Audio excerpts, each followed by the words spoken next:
जय हिंद जय भारत। आपल्या समोर देखणी शरीरयष्टी असणारा पैलवान, या पैलवानाचं नाव आहे हिंद केसरी चंबा मुतनाळ।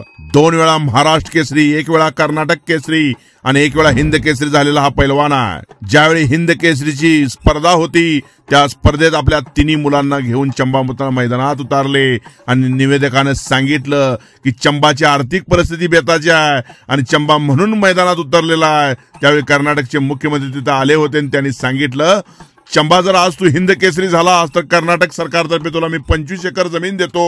त्याच वेळी चंबाची कुस्ती लागली आणि काही क्षणातच विरोधी पैलवानाला 4 मुंड्या चित करून चंबा त्याच्या छातीवर बसला आणि त्या क्षणी कर्नाटकच्या मुख्यमंत्र्यांनी चंबाला 25 एकर जमीन दिली आणि चंबाचा सत्कार करण्यात आला। अशा या महान मल्लानं भारतातील 22 नामांकित मल्लांना चितपट करून त्याच्या छातीवर बसलेला आहे। असा पैलवान म्हणजे हिंद केसरी चंबा मुतनाळ। चंबा मुतनाळला सादर प्रणाम आहे। जय हिंद जय भारत।